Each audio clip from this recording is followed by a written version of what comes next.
Welcome to the Outer Realm with Michelle Desrochers and Amelia Pisano. Airing live on the United Public Radio Network, 105.3 FM in New Orleans.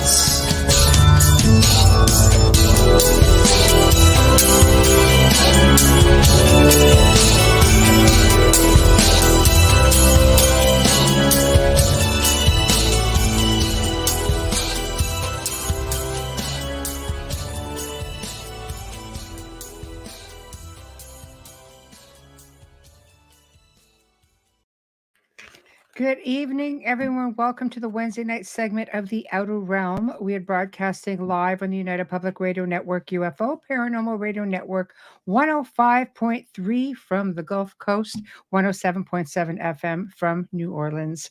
We are fully sponsored by the amazing people over at Folgers Coffee who have been a part of our journey since the very beginning. So thank you, Folgers. We couldn't do it without you, nor would we want to. Also, big thank you to Justice Snicker, a.k.a. Dr. Snick, the sonic surgeon, for the contribution of his time, his music, and his voice for the intro that you just heard. He's an award-winning composer of Halloween horror, sci-fi, and dark wave electronic music, which can be found on all of your favorite streaming platforms. Thank you, thank you. Also, big thank you to Steve McGinnis, the artist behind the banners and logos here at the show. Check him out on Facebook and Instagram. Does great commission pieces, however, specializes, of course, in the Halloween genre. So tonight we welcome back our friend Ryan Stacey, fellow UPRN radio host of Skeptical Sleuth, which airs Mondays at 5 p.m. Eastern. You'll have to come check him out. He is a director of TESA Canada. He will be discussing UFO disclosure, research and analysis, contactee and abductee support, and so much more.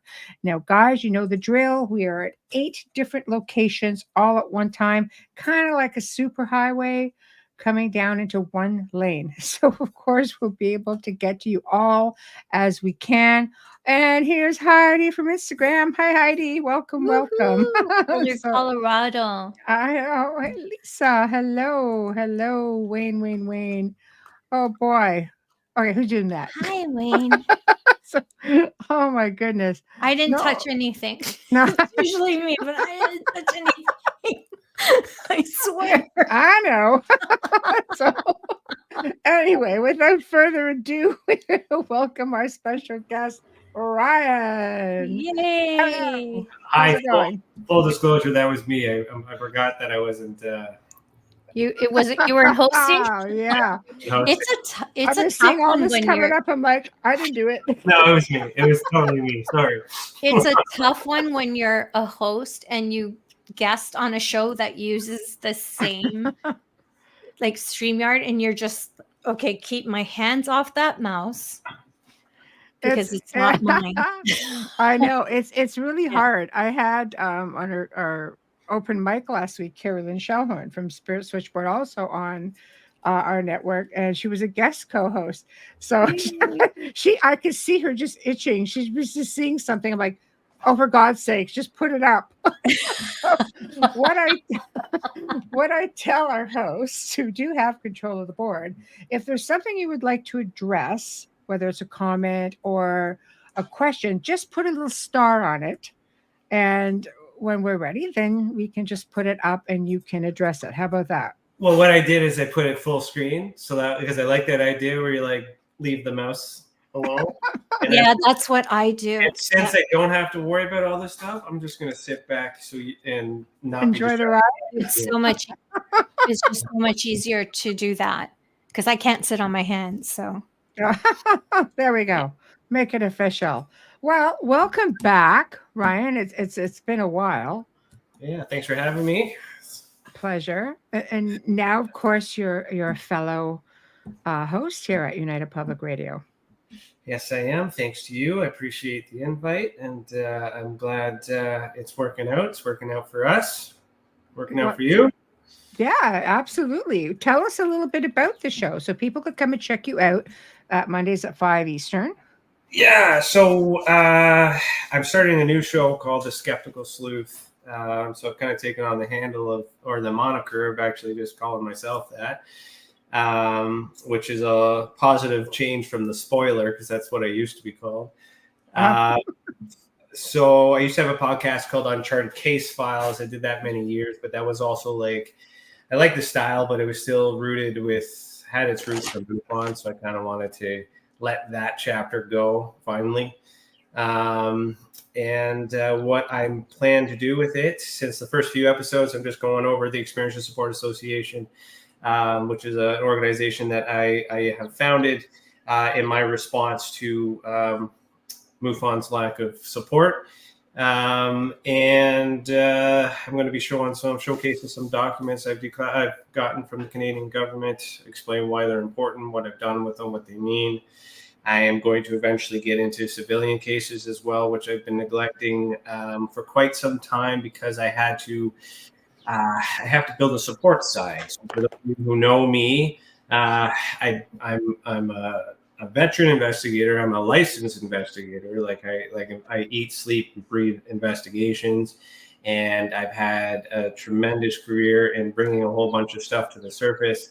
People are wondering if I'm gone. I'm not gone. I just investigations can only bring you so far, and I kind of put myself on the back burner of investigating until I can find enough support, because a lot of the experiencers come forward and need support immediately, or they need something afterwards, and me telling them I don't know what it is isn't enough support, in my opinion. Right. So this podcast has given me the opportunity to, put it out there. The investigations again, which I've missed for a while. So I think it's one of the best parts of it. It's just, I love discovery. Mm-hmm. Personally, I love hearing something for the first time and trying to get it all sorted out. So you do so much. Where's the best place to start? Because Canada, from what I understand, had disclosed some of the UFO files a few years ago. Around 1992 or so, they've created an archive of everything that they had since 1952, the start of Project Magnet, which is the Canadian equivalent of Project Blue Book. So they've declassified all that stuff, and it's been available. And then everybody, like Grant Cameron and Chris Rutowski, Christopher Stiles, a lot of all those people that should be familiar in Canada, had done their work over the years and explained a lot of those documents from 1952 or whatever up to current. In 2016, I got a declassified document from the Canadian government that explained that they're still looking into UFOs. So there was a gap between 92 and to 2016 or whatever, when nobody really thought that the program had ended. Well, it didn't end. People just stopped asking. So I asked, I got, and then all of a sudden, to fill the gap between 92 and now, I've had a lot of documents released. I've given a lot of documents to CTV News. There's a journalist out there who writes on Canadian declassified documents. I've given him majority of the information to make it out to the news. And now we're kind of in this game of cat and mouse where I'm not giving him anything and he's not giving me anything because, he's trying to make money off of what he's doing. But as a journalist. Can I make just a little suggestion? Don't give anything to any news media right now. No, I give what is important. So the last thing I gave to the news media, and I got credit for, was a declassified document that identified that surveillance balloon from the Chinese government that was shot down in Canada. So yes, good for you. I got my name read out. I got credit where credit was due. Yeah. All that other stuff. Next day, I kid you not, black helicopter circling my house. No problem. Oh boy! That's when you know you got something, Ryan. It was satellite balloons, and you made it when. One thing that's not woo, and they're like, oh yeah, let's but No, it's just because everything's such a mess right now. So you don't really want to let anything go that you might not get back. Oh, I know. Just wait on it. That's all I'm saying. Oh, it's a mess. I've Yeah, also you know you made it when the black helicopters come out. There's a and pick you Chinook up. over my house. Yeah, right. Yeah, dear Martha. So, do you feel like did they really disclose, or are we just getting Well, yeah, tidbits on a need to know basis? no, they disclosed everything that they have. That's at risk of coming out. So, Right. like when we do a Freedom of Information request, we have to be specific on what it is we're requesting. We need to have significant evidence to prove that there is a reason for the request. We can't just like ask for everything because they'll send us what they have and we assume that's everything. But unless you're specifically call back something in the document, they won't provide it. Everything comes redacted, of course. Canada doesn't redact nearly as much as the American government does. I've seen whole pages from American documents redacted, whereas ours has not so much. But like if you read through the document and then it might speak to other forms of evidence, and then you can go back to them and be like, well, where's the evidence mentioned in here? Sometimes you get it. Sometimes they say it was destroyed, or sometimes they say we can't find it. So it really depends on what you ask and who you talk to and whether or not you trust that. Here's the thing, right? Like, Yeah, we have the ability to ask for information. We have the, and they have the obligation to release said information, but we really don't know the original from what's being released. Right. You'd be getting something, yeah, it's redacted, sure, but is that the original document that's been redacted, or is there other things that are missing? So there's a lot of possibilities, but if you don't trust the government, well, then you're never going to find peace. Does anybody?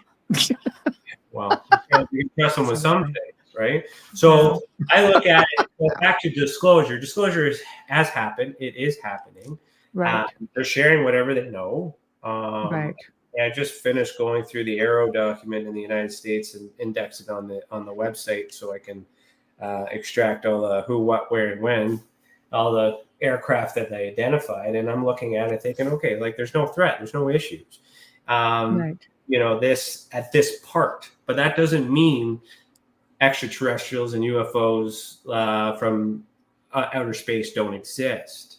It just or from Earth. See, that's an interesting statement, though, Ryan. I mean, let's. This is a distraction. This is the well-played distraction that is unfolding. But I still continue to request documents because I don't know if I'm wrong.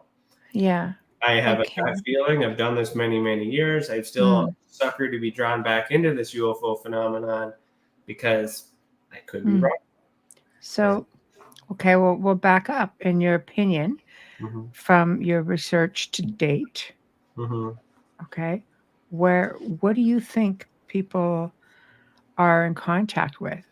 Do you think they're in contact more with, let's say, ours, as in, humanity, or are they from like interdimensional, dimensional beings?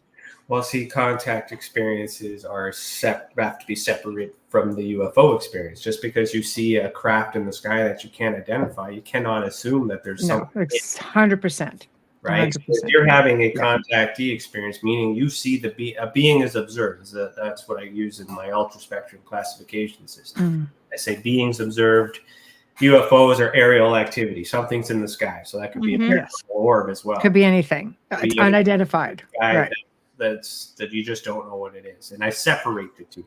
So with the being observed, and there's visitation. There's two classifications that I have, or two categories. And being observed is a scenario where you see something like a shadow figure or something, an apparition, full body, half body, whatever the case may be, and you observe it. It observes you, or you don't know. Intent is unknown. And that's what's important, because you don't know if that person sees you or that being sees you as well. And And if you can, or there's no immediate interaction from that, then the assumption that's made on the investigative point of view is that you may have some sort of enhanced psyche where you're able to see into the ultraspectrum or the ether or the space, the source, whatever you want to call it. I call it ultraspectrum. Then you have visitation where you know the intent. So you see it, it looks at you, you give it a nod, it gives you a nod back. You guys, you know that, you know, we see each other. Right. And, you know, and that is a whole different thing. So right. when you get into contact experiences and then you get and you see the being and then you see the craft, okay, now we can say that this being may be associated with this craft. Unless the being doesn't go anywhere near the craft. It could be something separate, right? So there's a lot of missing information that we see. A lot of variables. Yeah, but a lot of us, when we're putting these experiences together, we blend these things together with these assumptions and opinions, which makes it harder to investigate. So this part of it, I believe, is happening, but I think it's happening in a fourth or fifth dimension. It's a consciousness or a conscious experience or an ultra interdimensional experience. The issue is, I strongly believe, because I measure, I do my investigations by studying the people, not so much the experience itself, is they cannot tell the difference on whether or not it's these scissors are in the three-dimensional world or in my mind. And the experiences are so real and the details are so vivid and the information that and the drawings that are shared that are interesting. And I get comparisons all the time. People who don't know each other, who don't have any pictures or tried to take a picture, nothing showed up. Well, maybe it didn't show up because it's not in the three-dimensional. It's not in the physical. Right. Now we're talking, okay, it's in my head. Well, if it's in your head, doesn't mean you're psychotic, doesn't mean you're mentally ill. It just means that's where it is. So that's where we have to focus. And how do we focus on your mind is, well, we have to do hypnosis, or we have to get you to remember and draw and do some things to pull. So this is primarily for people who basically have just had displaced memory of their experience. Well, it has to be in some way, because if it's I also approach the phenomenon looking for a suspect, from a criminal element. So if a being is in your room without permission, it's against the law. So could anybody get in the room? If nobody can get in the room, everything's locked, all the safety securities are present, then it's only there in their mind. Okay, fine. It's in your mind. You can relax and go to bed. No. How did it get in your mind? Is it an imagination? Was it the movie you watched the night before? Are you having some drama? Or what if you're awake and you just see it? Or it's implanted and deliberately by the Western Canadian government.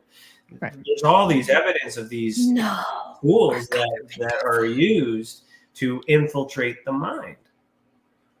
Well, what if you just see it? Was my experience. I was wide awake. It was right there in the room. I'm just did you anybody else see it?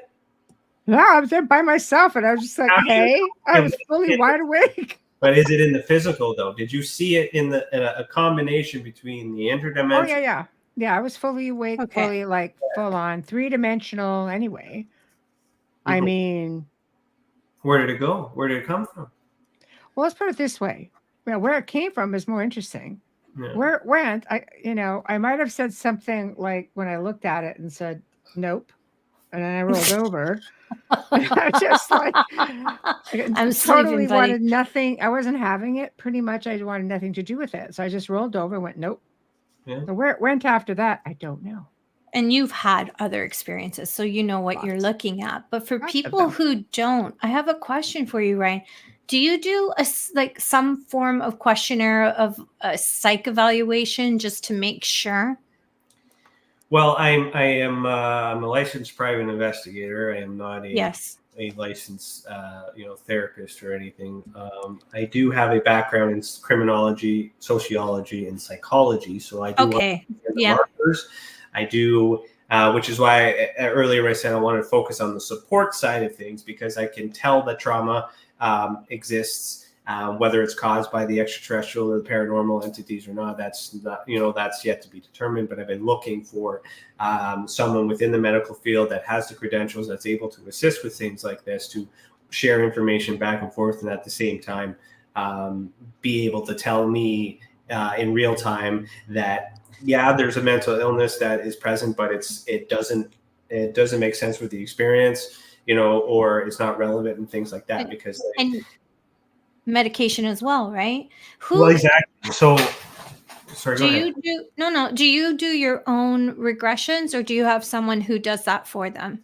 I had someone that used to do them for me, but I would prep them because I don't want them to know the questions or ask leading questions, because there are hypnotherapists that just, if they know, they're going to drive them to this, and then feeds the imagination. So I've been having a really hard time replacing that one. So I just don't use her anymore, because she's been over the top in massaging information to what appears to encourage them to continue to come back. And when they continue to come back, they continue to pay. So there's a bit of a money thing that gets in. Well, you know someone, and you don't even know that you know someone who does it. Okay, you do. And Michelle will tell you after. No, not me. So, well, I can't remember. But okay, well, if there's someone within the network, then definitely the more the better. Because it's got to be careful, because even with my field, in the criminal field, okay, so I may have talked about this on the last episode, but this would be a good point to bring it up.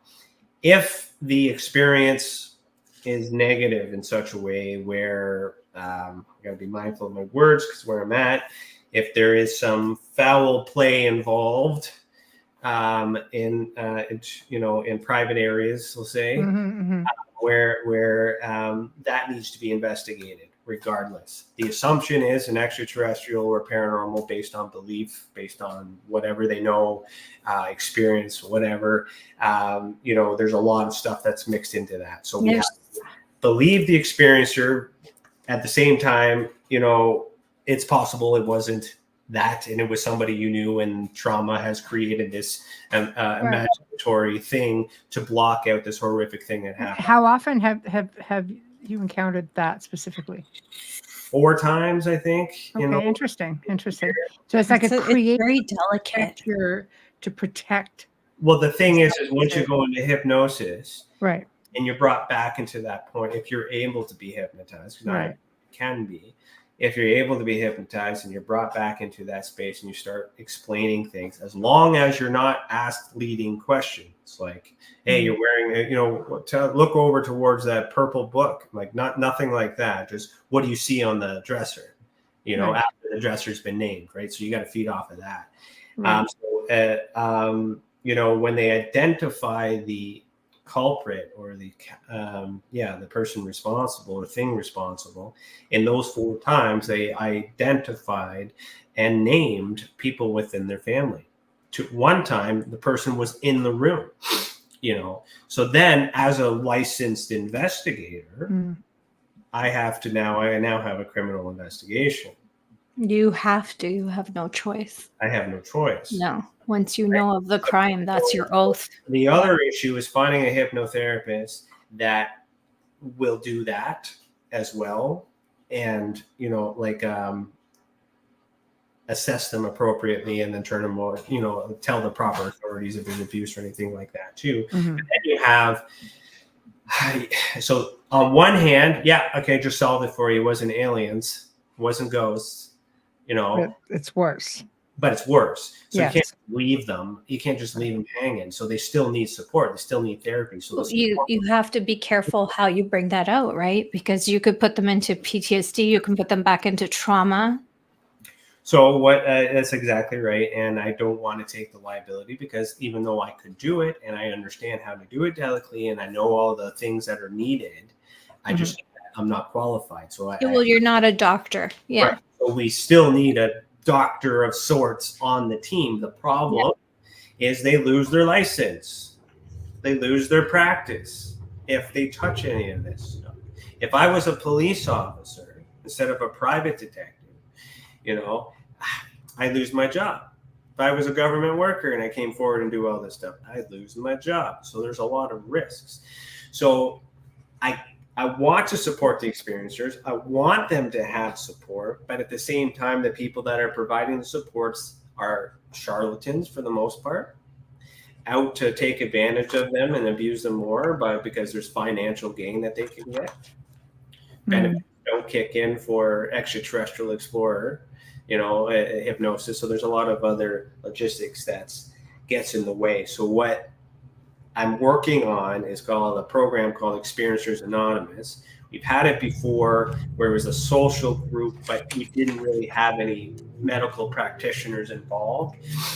I do have one person that is that had vetted that is interested in assisting at least to get the program going again, but it's not going to be limited to one person. It's just as many people. I was just going to say that you need more than one person to help you. Yeah. Like if they're in a certain area, then maybe it'd be best they go into the office and things like that too. But it can also be done virtually.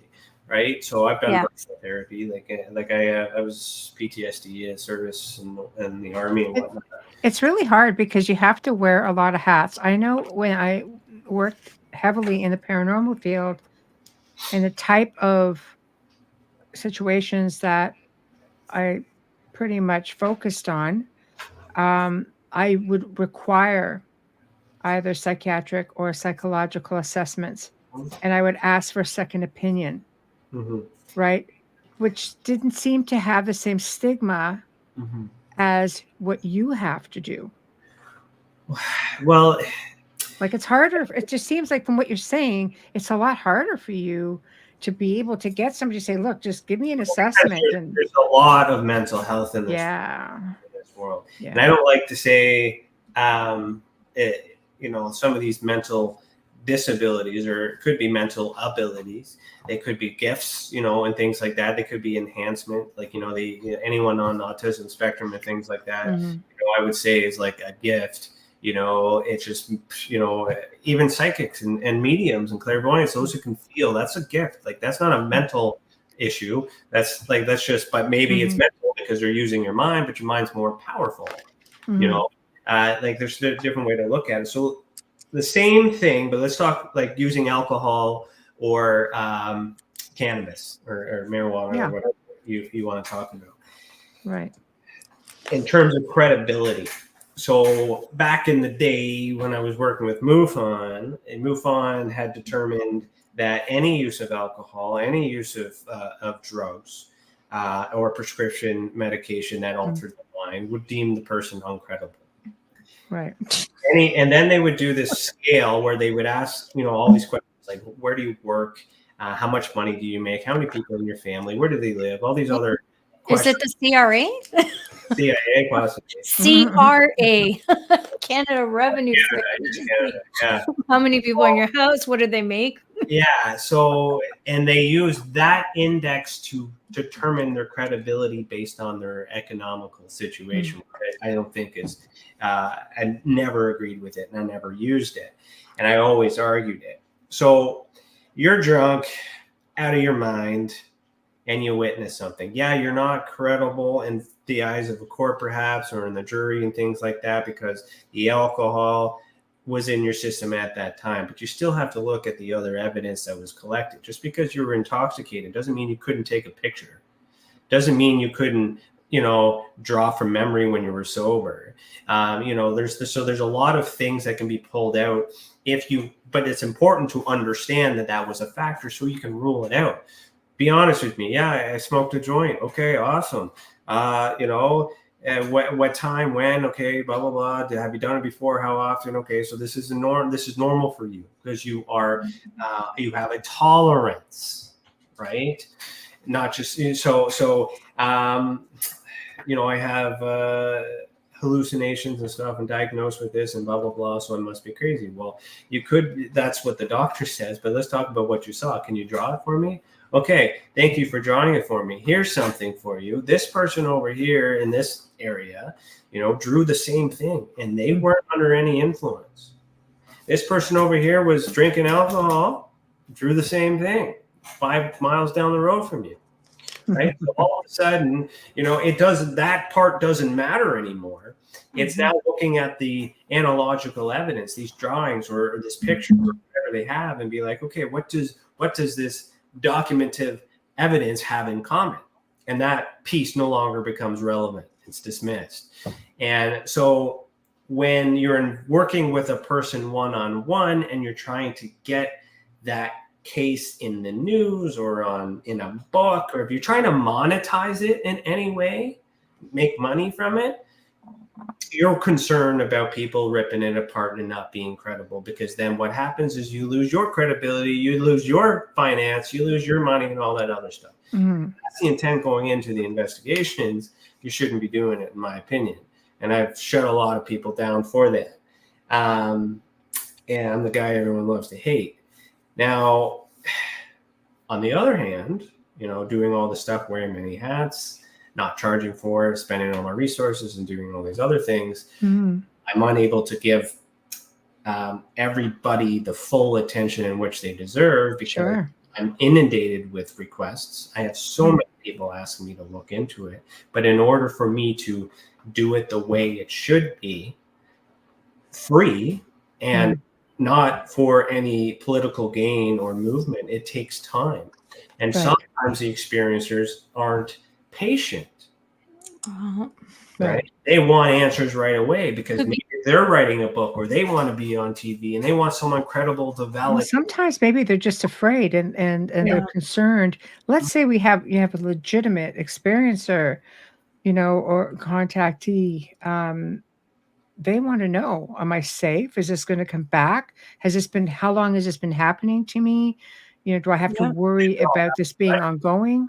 Right? You're the expert to them. That's why they're coming to you, right? Yeah, and they might be afraid to even talk about it because it becomes more real. All I really do in my investigative process is I challenge the evidence, but in a diplomatic way, in a friendly, kind way. If I need more evidence, I'll involve the experiencer to collect the evidence. So I don't need to drive halfway across the world to take pictures of their property and samples and stuff. I can just tell them how to do it, as long as it's safe. You can give me a sample of your grass where you think you saw something there, put it in a paper bag, and it to me, and then we can analyze it here. None of this. I'm on the hunt, going over and doing we're off TV show. It's not like that. It's not realistic. The evidence is contaminated, and by the time I get there, the evidence is spoiled. So you would have to call your local police station if it was a crime, because the crime needs to be, the scene needs to be processed. Sorry, I lost the word there. So you need CSI, not more of me in many places. So that way there's like camps, but all under the TESA banner. Because I want to regulate investigations. I want to make sure the process is done a certain way, and I can accomplish more if I have more people helping. But then they don't have to be a licensed investigator either. They could be better. They could be a cop. They can be all these things. They can be anything. They could be a stay-at-home parent or with nothing else to do, but just smart, book smart, right?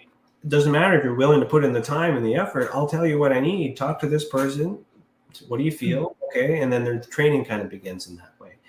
And a lot of the times when I work with the experiencer and I get to challenge it and be like, is there anything in the room? Is anything like this? Well, I don't know. And then they get involved and they figure it out. And then we come to a conclusion. The MUFON way is you figure it all out, ask your questions, you wait, and you send them a response and be like, this is what I think it is. Take it or leave it.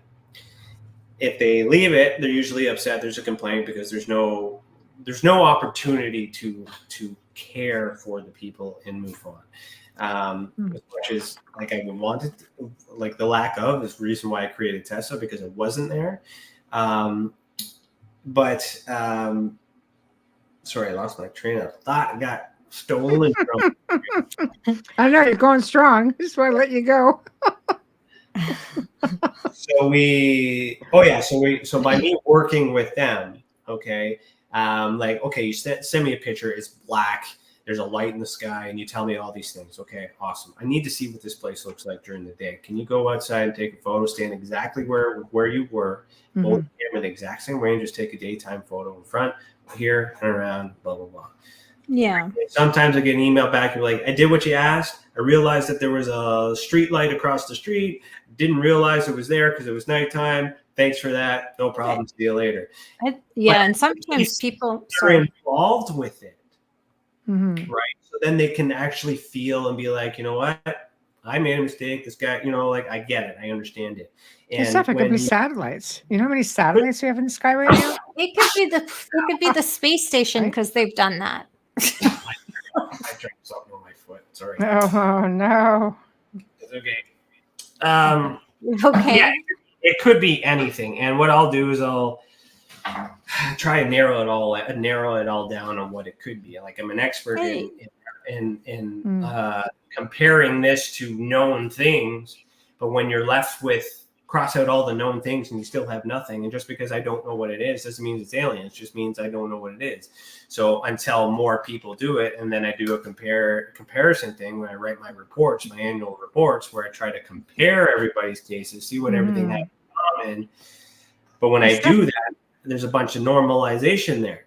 Yeah, it's tough because we live in a day and age of technology, and there's a lot of things out there. You have drones, you have satellites, you have different sort of aircraft. I was having sightings back in the 70s when there were no satellites. Yeah. When I'm looking at something flashing through the night sky up north, I'm like, yeah, that's something. That's another thing. Is it moving? Yeah, they have to. No, I'm saying no. I know yours is, but I'm saying for someone who experiences something, sometimes a light is just that, or sometimes it's Jupiter, sometimes it's the space station. Depends which way you're facing. And I'm sure with the coordinates of their home, and once you know where they are, you probably get a better idea of what could be in the area as well, right? I can get to a point where it's like, okay, I think it's a drone. This is why. Do you believe this? Yes or no? I do believe it. Thank you. All right. Yeah, and they're huge, some of them. I'm glad that you're not paranoid anymore. Glad that you're safe. I'm glad to help. Carry on. Oh, and the other scenario is, I don't agree with you. I know what I saw. It was this and this because this happened another time. This happened another time. And I know that's them coming back. Well, you don't know that they're coming back. You assume that they're coming back because these other experiences has happened to you. This may be, it's correlated, but it doesn't exactly be a causation. I would ask, why do they feel like it's coming back? Well, we don't know if this particular one that they think is coming back is actually the same thing. No, I understand that. My question to them would be, why do you feel like it's this and it keeps happening? I'm just thinking out loud. Like, have you run into that where you're asking them why they feel that it's ET? Well, yeah, that gets into that. And then you start to get explanations on, I've had multiple experiences, or I was raised this way, or I'm deep in this. Yeah. Generational. That's what generational stuff. But that still gives me an idea of the person I'm working with, which tells me, like one of the questions in my reporting system is what, do you identify in any religion or faith or anything like that? The reason for that is if you tell me that you're Catholic and you're Christian, I'm not going to talk about aliens because you're going to consider them demons, most people. So I need to understand their background, how they were raised, so I can communicate them in a way that they're going to understand and not get angry with it. But it also helps me understand their views and their perspectives. I'm Catholic as well. But I think things are opening up. There's a lot of Christian faith, staunch Christians who believe that way. The Catholics are actually become pretty relaxed with it because the Pope's even talked about how they're preparing the flock for possible talk on aliens being. We'll be talking more about that because he's actually invited for the first time ever. You're good, Ryan. Summit. You're good. Yeah, but they're doing that. That's damage control. Something is happening. Right. And everybody needs to be on board so that way they can still have control. It would make sense for the Vatican Church to come forward and say something like they've said in the past. It would be naive of us to think that God only made us. It must have made them too. And by saying that statement, still keeps the Catholic Vatican Church in charge. They do space exploration. They do astrology. They do that. They're well aware of what's out there. Yeah, but the Catholic Church and the Vatican are two different things, and that's another show. Well, But this Pope is also a different person, and I don't want to get into that too much. But he's a little bit more let's say, modernized and more of a free thinker. And that's probably why you're seeing a lot more of that with him, where you might not see it with the next one. Well, see, this UFO thing, I would love to stop. This is what I'm famous for. This is what I'm known for. And I wish I wasn't known for UFO stuff. Paranormal and consciousness, beings and stuff. That's the stuff that interests me the most. But in order for me to explain that in an academic way, I need to speak to the nuts and bolts people who really believe that these government machines are extraterrestrial machines. This news media run, that is part of it. That is human. That is organizational. That is just people arguing with each other, and it's a flex amongst countries and all that other stuff. That part. The other part where we're being infiltrated in our mind or visited in whatever areas, that is something else entirely different. May be controlled by the government as well, or it may be independent on its own. If it's independent on its own, then that suggests that these beings, whether it's extraterrestrial or paranormal, have the ability of choice to infiltrate your mind when they want to. Sure. If these UFOs are extraterrestrial in origin, do you think they're going to listen to the government on whether or not they can cross over a border? No. They're going to do whatever they need to do and show themselves. So the absence of that happening suggests that this machine thing is just secret government programs. Other secret government programs is MK Ultra, studying the mind. You know, that's a big one. Here in Penetang, like the old, like right down the street, they used to do that stuff where I live, and you know, like there's all these government PSYOP programs that are in effect. So then you look into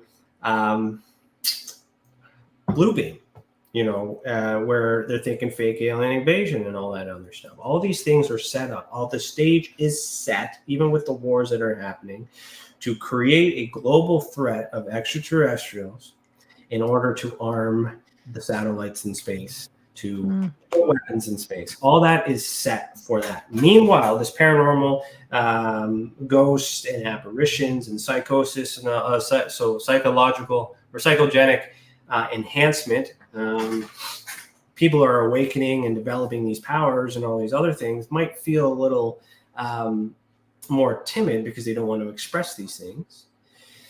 But they're not being looked. They're being overlooked because this UFO thing is consuming it. The experiencers, contactees get contacted for a reason. They wouldn't be able to see these people unless there was something biological about them. That's what I, based on my study, there has to be, you know, if this being is standing right here, I can't see it right now. Is it because it doesn't want to reveal itself? Or do I just don't possess the ability to do it at this time? You know, so like these things would coexist. If an intradimension exists, they would have to coexist always. And then it's up to choice and whether or not they show themselves. And when they show themselves, we are shown for a reason. But then you get into some things where things are done to you, and it's not really understood.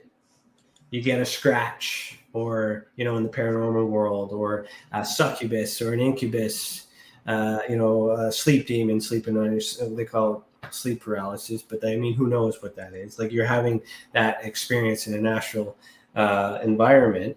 You know, all those things are happening.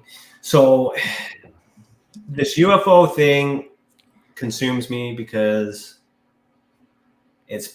I believe the government is also involved with this other stuff, and perhaps I would agree with you. But the beings, the source, the higher dimensional beings, whatever you want to call them, aren't involved in the UFO stuff because it doesn't matter. They don't need those vessels to do the work that they do. They're light beings, the Merkaba. Right. You know, you look at all into the esoteric stuff. There's these so much energy transfer and things like that they are intellectual and they can choose people whenever they want to do it. So when the bad things happen, I automatically think that this is the government stuff. when the good things happen, like I see, because I also measure the feeling of the experiencer. You could report an experience, but I need to know what you want me to do with it. Do you want me to look into it? Is it just for my records? Is it just added to my research? Because there's a different comfort level as to why people report.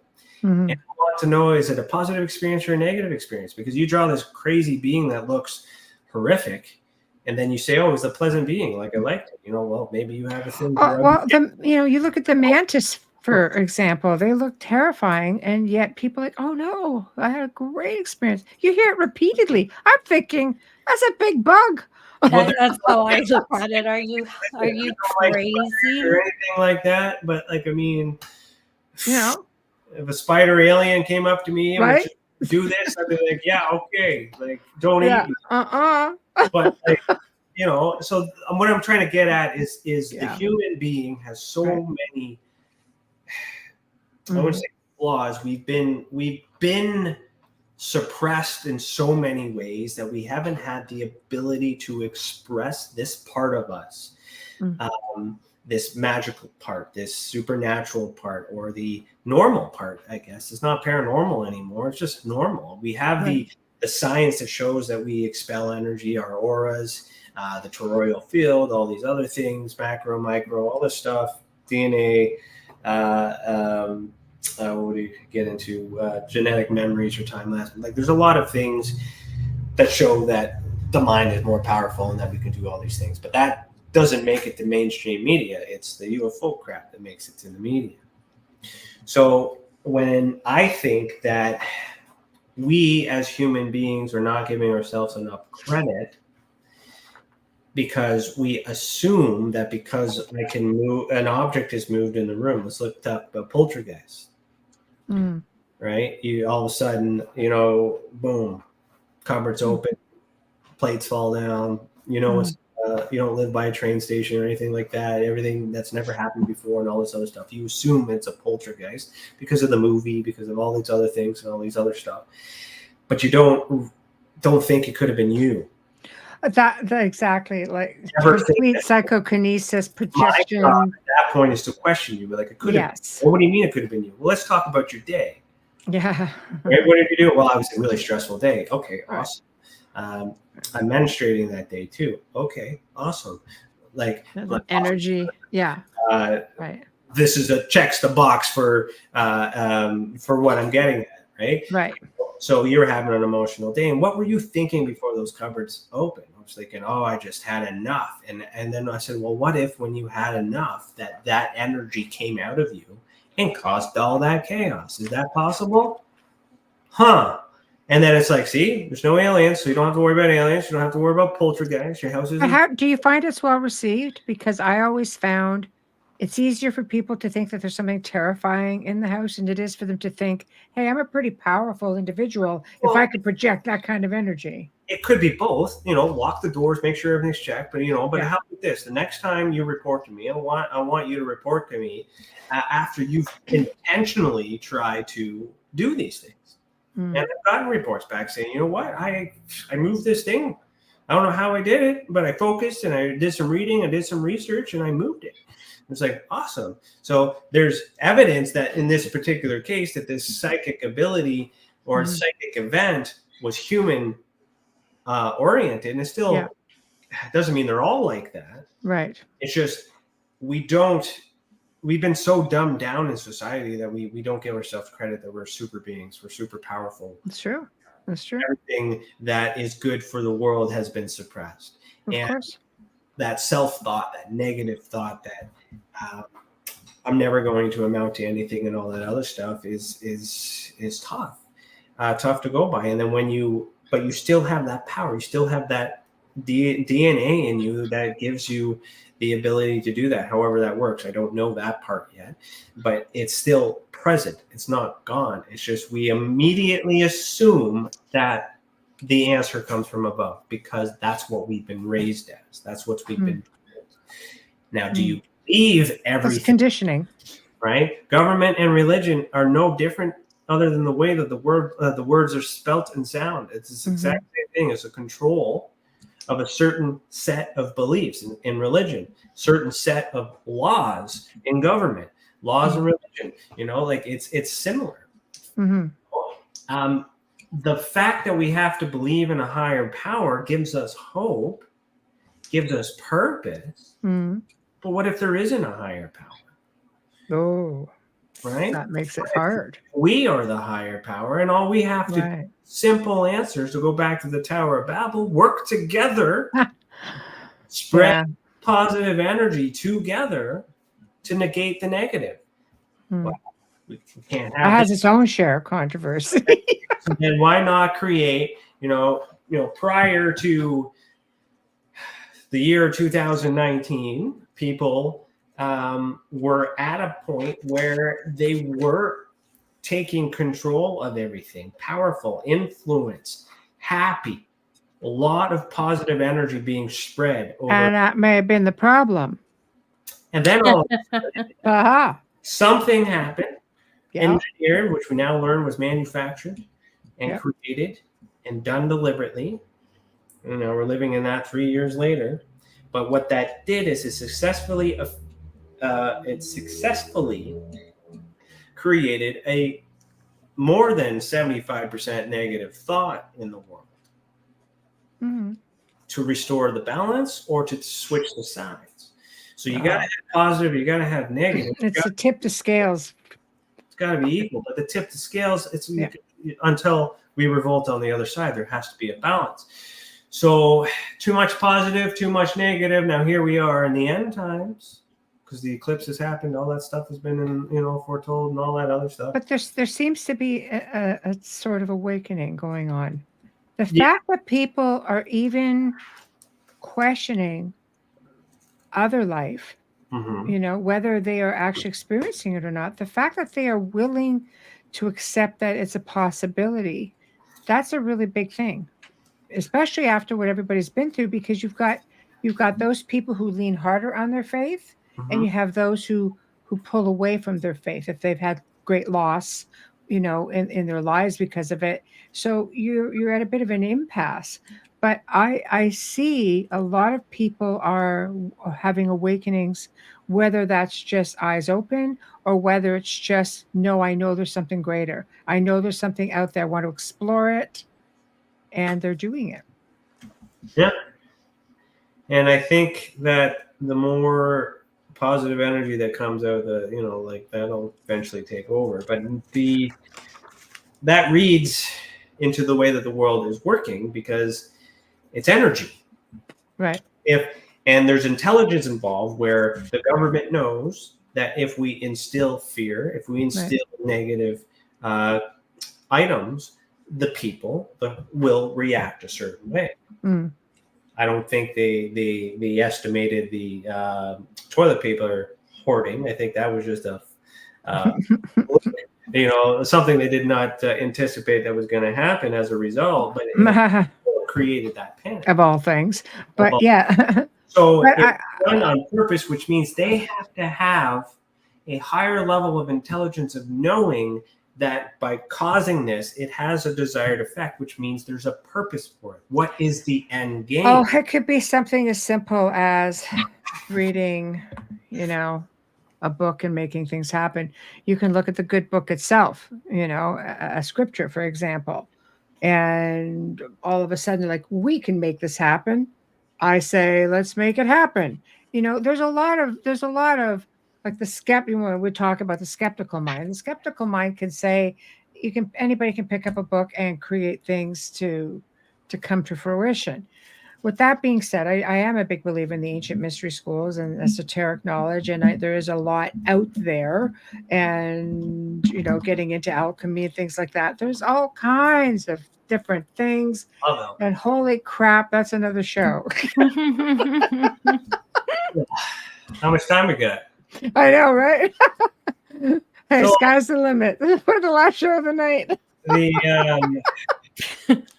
can go on forever. But the thing is, what I'm trying to get at is that there's what I've learned.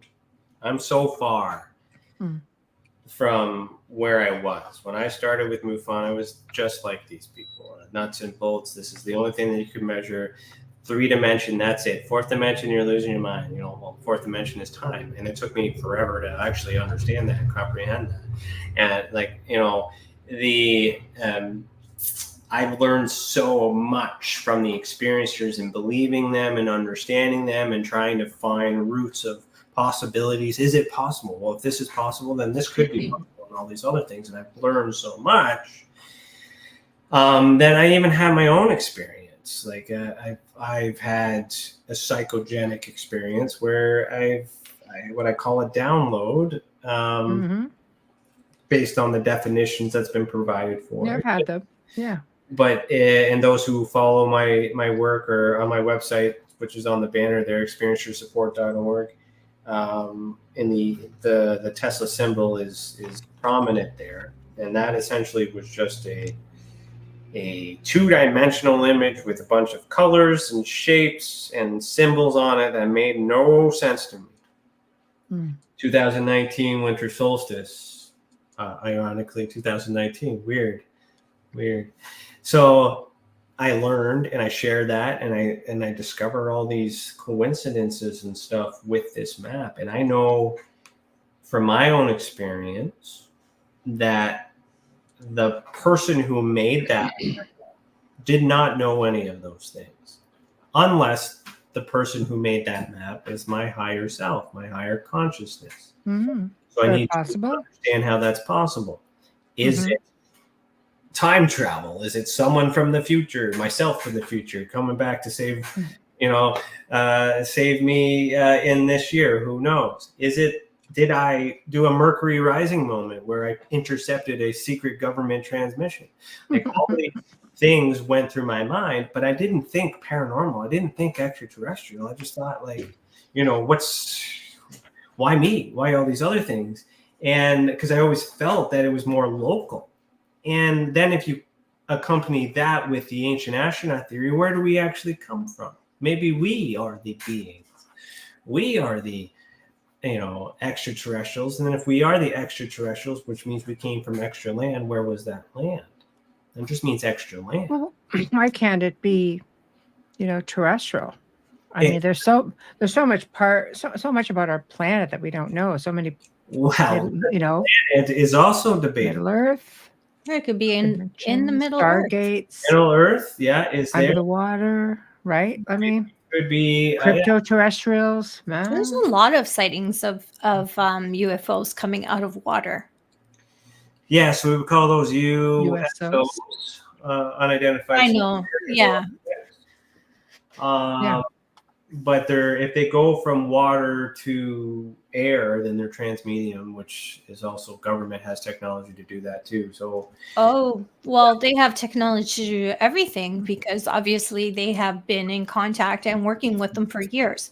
And we know that because when you said you research and you ask for something in the US, you often get it redacted. Pages and pages, which is an absolute validation of you being right, in my opinion. Well, I appreciate that. And I also why would they hide it and keep it? Why would they keep it if it wasn't real? Okay. So I often try to defend the government as well, because I ask myself the why it's important. So what? They're keeping track of it. They're doing all these other things. Why? That is very, very important. And I often look at it. If extraterrestrials are doing all these other things and there's this galactic war that's happening and all these other things and we're not hearing about it, good, because that means our country's got it under control. I'd be concerned if they didn't know anything about it. I'd be concerned if they were flying all willy-nilly and there was nothing we can do about it. If they exist, it's taken care of. We can relax. Thank you. At the same time, if it's taken care of, maybe it doesn't exist at all. Or what's happening is not what we think it is. It's something else. It's something bigger. Talking about Middle Earth and like the Earth itself has been theorized to be many different forms, many different shapes, many different things. You get into the non-rotational flat plane hills and valleys conversation. Their argument with the shape being different than the globe, isn't really as relevant as their main point is that the government's lying. So if the government's lying about UFOs, can the government be also lying about the shape of the Earth? And are they lying about both? So they're lying about both, and let's assume that both are true. So extraterrestrial means extra land. So if in the flat Earth model there is land beyond the ice wall, that is extra land. So the extraterrestrials could come over the wall into our area and therefore be foreign to our little space, our little planet. The interesting thing about that concept is that if they're out here, that's the outer space instead of the outer space. So if we're conned into thinking everything is up when we're out, we can't, those who know to source and call and do all these other things are looking in the wrong direction, which means our efforts are useless. Look at the calendar as an example. It used to be 13 months, 28 equal days. Now it's 12. And they fit all that extra month into the 30, 31, 28 to make it all whatever equal to the same number. Yes, yeah. If I'm pagan or if I'm, pagan pretty well covers everything except for Christianity. But if I'm like old world trying to do a ritual that I've done every year on this Julian calendar day, I may be doing it like everybody else is doing it. But in the 13th month calendar, it might happen to be a satanic holiday. Are we in the Gregorian calendar? So we, as a civilization, have been lied to many times about many. Everything's been changed. Even our frequency was changed from 432 to 440. I mean, how can they do that unless they know more than us? So if the government is controlled, then the government is an extraterrestrial. They have it. They have an in. Or they have an in. So there's a negative influence. Yeah. At least as we perspect it. So that's pure resources. Then we get into the religion part where the Messiah is coming to save us from them. So where are the good guys coming from? Well, maybe the good guys aren't coming. We're the good guys. And we have to wake up. We have to be evolved. And we have to remember who we are, because we're these beings having a human experience. And there's much more to us than many of us are aware, even though many of us are aware. Maybe it's those of us who are aware. It's our job to wake up the ones who aren't aware. Here's a quick question for you. Yeah, you see that one, Amelia? I've got it. Hi, Claudette. How are you? Thank you so much, everyone, for joining us. And my cousin Chris was earlier. I hope she caught me blowing her kiss. Anyways, Claudette asks, what's the difference between a download and a telepathic message? So context is important for that, but in my experience, it could be the same thing if I knew the source. So if I were to see, a being and they're looking at me and I hear their voice in my head and I say something, is this you? And they nod their head, I get some immediate validation. I would consider that a telepathic message because I know I'm experiencing it and I know where it's coming from. In this case, I don't know where it's coming from. I don't want to assume where it's coming from. I just know that I was experiencing a traumatic time. I was trying to leave MUFON, but I didn't want to leave MUFON because I didn't want to leave the people, and I didn't want to leave the people until I had a viable resource to continue with, because I had a good reputation with MUFON. I didn't want to waste all the effort and time that I put into that. At the same time, my wife is learning Reiki and experiencing all this other stuff. And she was doing a Reiki session on me as I fell asleep during the winter solstice. So there's a few things that could be combined together, but also are separate. But when I put them all together, it's possible she opened up a portal and I happened to receive the message and it went to me instead of her. And I was obsessed by it. And then I wrote it down. And the thing is, wherever it came from, I don't know, but I do know that I was obsessed with it. It was in my mind. I couldn't stop until I got it out. I had a headache. I had a 2-hour drive that I had to drive, and I could not get the image out of my mind. And then as soon as we got home from 2 hours, I'm like, I got to get this thing out of my mind. I don't know what this is. And then I come upstairs and then I start doing it. And I'm a graphic designer. So one of my many talents, but I do remember starting it, but I don't remember finishing it. And when I finished it, I looked at it and I was kind of like, whoa, what's going on? But I do remember parts of it coming out onto the computer. But there was no thought process in terms of, should this color be red? Should this triangle be over? You just knew it. Symbol be here. It was like I was doing a step-by-step download from my mind to the computer by copying directions. That's very similar to channeling. I didn't ask for it. So in my Ultraspectrum Classification System, this would be considered an unintentional psychogenic event, whereas an intentional psychogenic event is when someone who knows they have the ability is asking for something. So that's it. And then I didn't know what this was. I sat on it forever. I was terrified. I didn't know what's going on. I thought I was going crazy, going through all this other stuff. What do these things mean? And the next year, and then I got the confidence to put it online. And then when I put it online, certain people gravitated for it. I said, I recognize that symbol. That's a symbol for this, and that's a symbol for that, and that's a symbol for this. And then I'm like, okay, that resonates with me. I know these things. I didn't know that before. Maybe I did. So I started putting all these pieces together. And that's how I got into the flat earth community, because this something about this image made me think it was a place geographically. I tried to use it on a globe. Didn't make any sense. I'm like, this doesn't make sense. I can't do anything. This thing's moving around. It's too big, because I didn't want to change the scale, right? I just printed it off. It wanted me to be on a computer, so I printed it off in an 8.5 by 11. That's my scale. I don't want to, and that's what I've been working with. Then someone mentioned, Middle Earth and flat Earth and things like that. So I started to talk to them, get interested and curious about all that other stuff. And they're like, well, then I learned about the Gleason's map. So the Gleason's map is a map of the old world that was created before the globe was, and it's a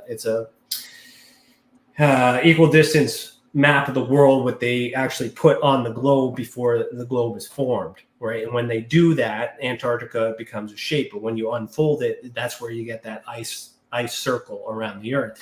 So that's where the idea of the ice wall comes from, but it could be either or. But which one came first, the chicken or the egg? Right. So that all was like fascinating to me. But the thing that concerns me the most is when I put that symbol dead in the center, it lines up. It makes sense. The tips of the pyramid touch the equator. I can tell time with my map. Something I didn't know until I learned. So subconscious. Do you want me to show it? Yeah, you got off your site. Okay, why don't we show? Because Kathy's asking. I got one on my wall over there, but it was looking yeah, a little bit. Very cool. Okay, this is the very colorful. This is we're on Ryan's site right now. Okay. Yeah, right there. Wow. There it is. So wow, Templar cross yin and yang. Yeah, so I've learned that's a Templar cross.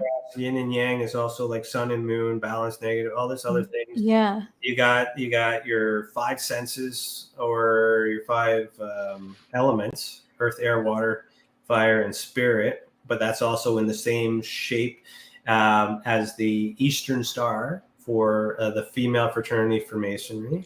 Those colors are exactly the same. The black, I call them chairs, or I don't know if it's cog or a wheel if it rotates. I don't even know. I experimented with it 3-dimensional as well.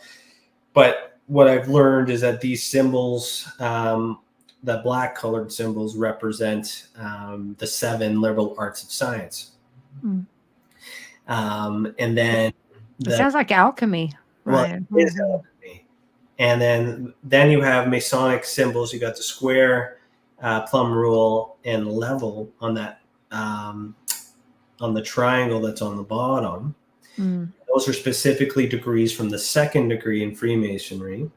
And there's a passage in Freemasonry 2nd degree that said that we take an oath to forever pursue the hidden mysteries in nature and science.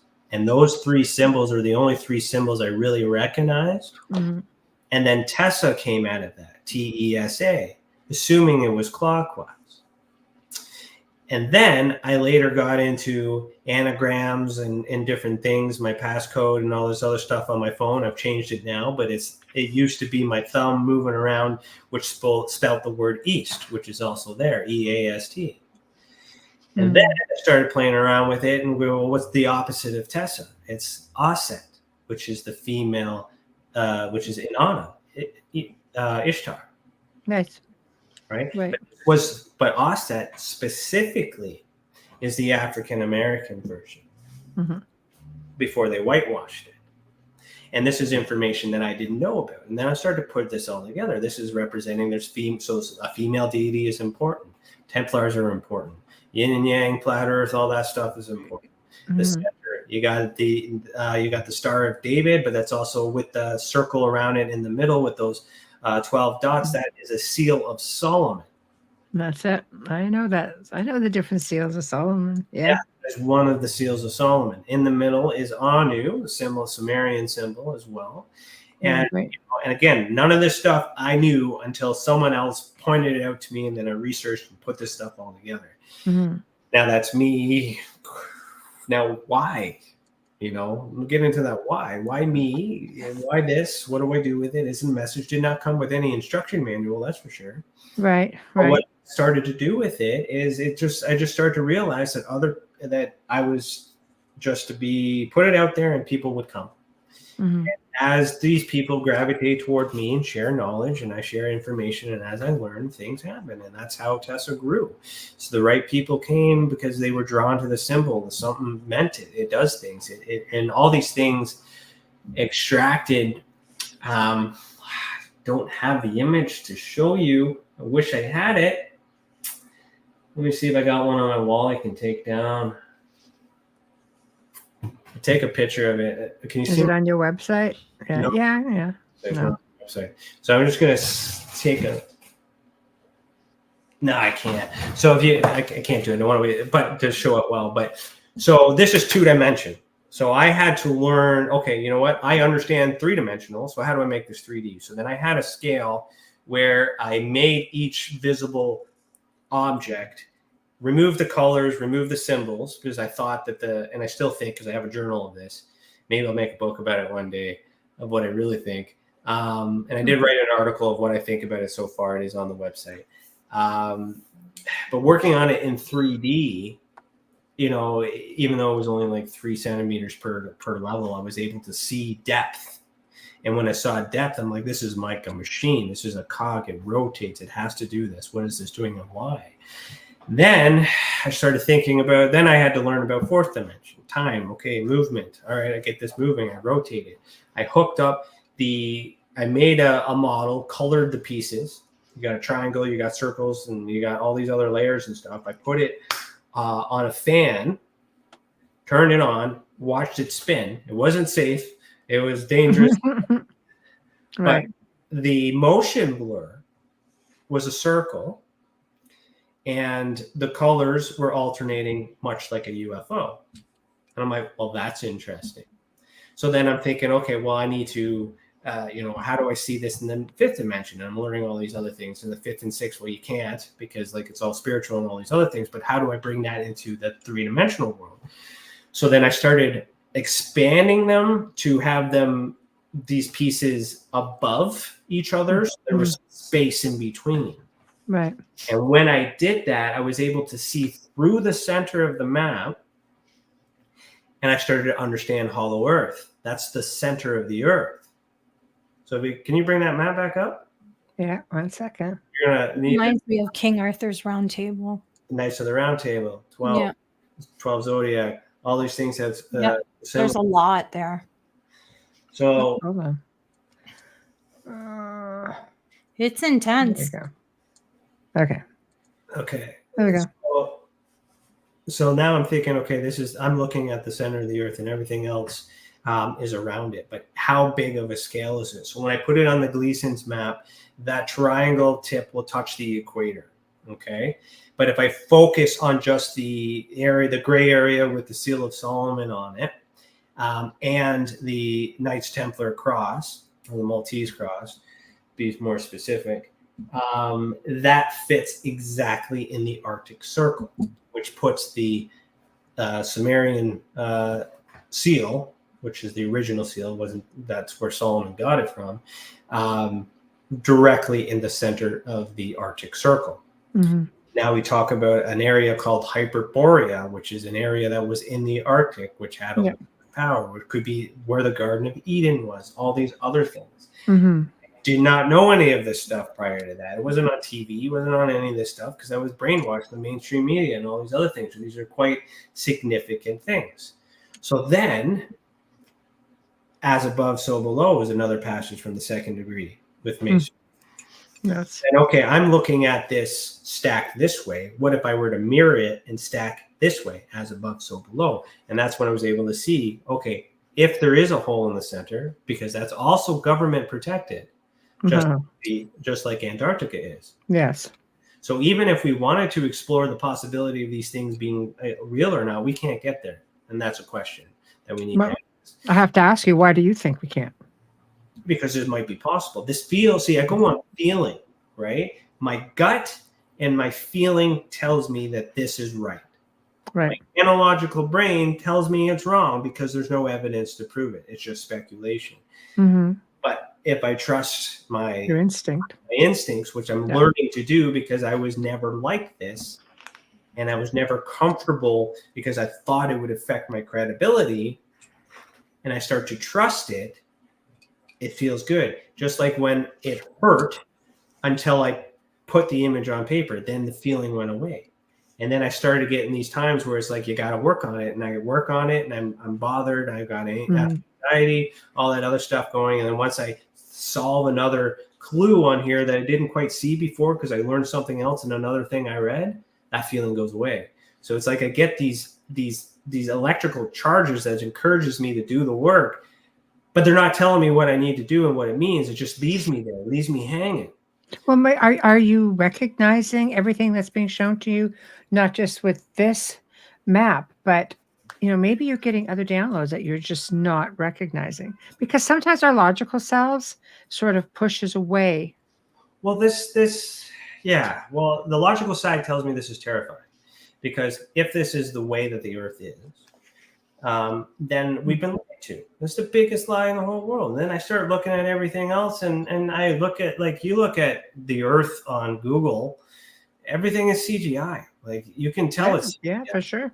I mean, you would think by now, there's a lot of circumstantial evidence to support that the Earth itself is at least not the way that it's explained. NASA lies. NASA does all this other stuff. NASA used to be a Disney film studio before it was NASA. So there's a lot of things that people forget about because the generations are changing and they're not learning these things because they're burying the secrets now, so that way the future generation can forget about it. And it's up to us to continue, just like our ancestors before us, to keep this narrative going. But that's the thing. If I'm right, then we have a problem. But what can I do about it? And now let's come back to the why. Okay, this is a long explanation, but I want to circle back to the why. Why would the government hide this from us? Mm-hmm. Well, look how we reacted with the 2019 crisis. Mm-hmm. If we knew that we were in a container underwater with a dome above us and we could not go past that firmament. Starting to feel like Truman. Well, that's I'm starting to feel just saying. I'm starting to feel claustrophobic. Civilization.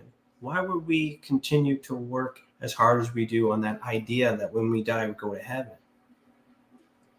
Well, I look at heaven as just a dimension. Like I just look at an evolution of self. You know what I mean? One. I can't go up or down, but I understand the concept of it. Well, they make it physical. They make it material, and that's what we believe. And that's where. But the old teachings was like internal.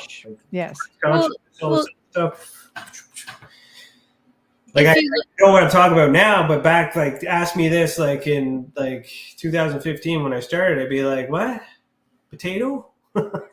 Yes, right. But Yeah. even in the Bible, it says, I walk beside you. Jesus walks beside you. Is that a hint as it's another dimension?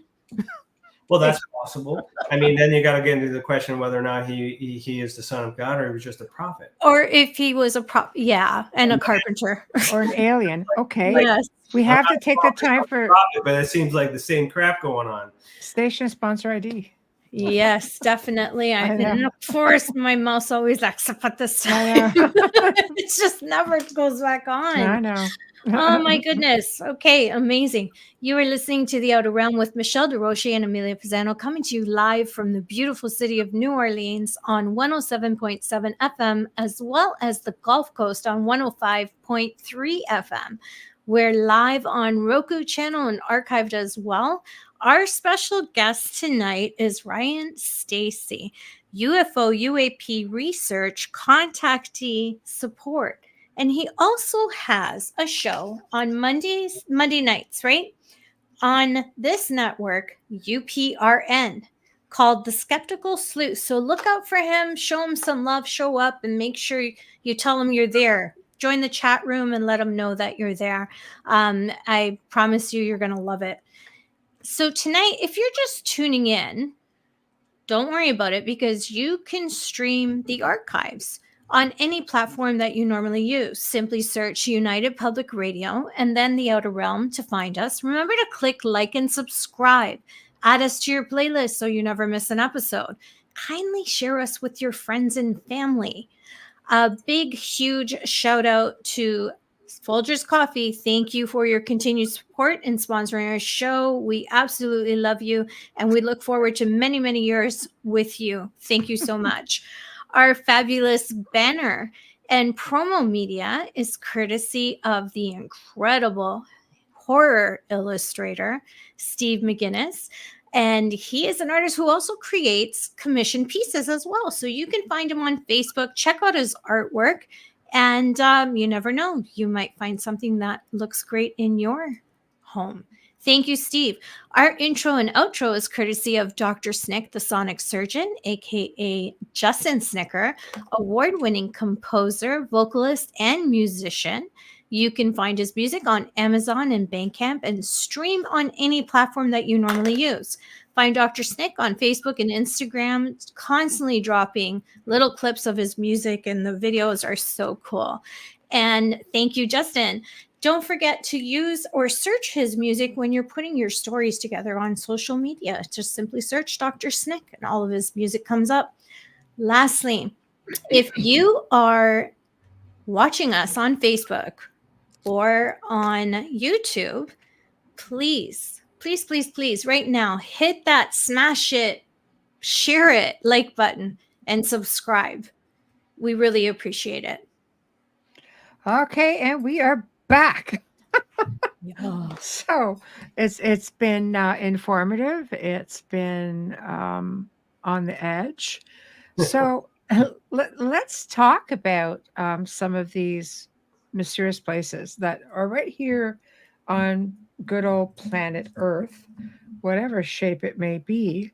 What about what they're finding in Antarctica? What about places that have these alleged stargates and Göbekli Tepe? Do you know what I just read about Göbekli Tepe today? I just read that the WEF has a 20-year contract that they signed a few years back, that they are the only ones that can excavate Göbekli Tepe, and they believe it should be kept for future generations. And what they have done is they appear to have they've planted trees over top of it. No. The roots will eventually damage it. Apparently, only 5% of this place has been excavated, and it is one of the world's oldest ritual locations that was purposely buried. What the heck is your take on that? How the heck did they even get that permission? Or they just gave it to themselves like everything else they do? One of the head guys, who's a billionaire, part of the WEF, Turkish, somehow put this together, and they got a $15 million donation to go towards future excavations. But they are the only ones who have any sort of access to a 20-year contract. I call BS on them for doing that. Sorry. Why? That's terrible. But why?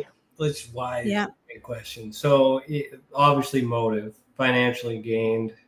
There's something there that is of significance that attention is needed. If he's throwing some vegetation on top, then there's obviously intention of hiding it once again. Well, yeah, because he's still, I'm not mentioning names, but I mean, he's not going to be with us forever. And he still Doesn't has matter. children It's that the, run it's that. the whole But his, organization. So I see his children stepping up in his place. if you're going to demolish a building, would you demolish, if you were given the opportunity to pick when it was demolished, would you remove everything that's important from that building before you demolish it? Absolutely. So my question is, what is no longer there that they're able to, or what may still be there? There's got to be something to do with it. It's like a the raid on Diddy's ritualistic house. location, the oldest ritualistic site in the world. Yeah. Well, someone has whatever was in it somewhere. Or they're using it. Well, everyone, in order for this to be like the way that it is, people got to be in on it. What is the story with it? What's inside of it? It's believed that there was a Stargate. No, there's more pillars underneath it. Yeah. But there was a rumor or hearsay that it could have been a Stargate. Oh. There would be multiple Stargates because they would be usually placed on ley lines within the circuit of the Earth. Yes. To travel from one area to another. Free energy is something that many people have created and then died shortly after. So like Tesla and get into Tartarians. I don't know if you guys understand. Oh yeah. I know, yeah, well versed in Tartaria. You got some Tartarian stuff in the background, looks like. But I'm well versed in that. Yeah. So so there is evidence of civilization having access to free energy. Where did they get it from? It had to have been reverse engineered. Go back to the UFOs. Where did they get it from? It was reverse engineered from Germany. Well, then where did Germany get it? Well, Hitler may have found it in Antarctica. So all of these places of war and things like that of importance, there's obviously things there because the text said that they were there because the people in the past wrote about it so it could be used and not be forgotten.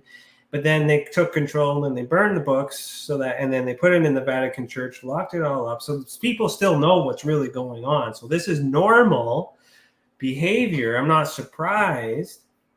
But where did they remove the Stargates? And if so, where are they?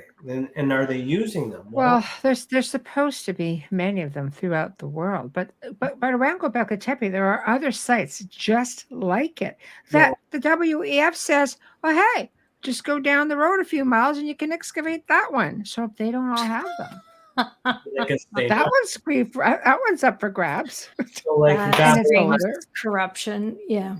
Was it Babylon Museum or whatever got ransacked there? Shortly after they got Saddam Hussein.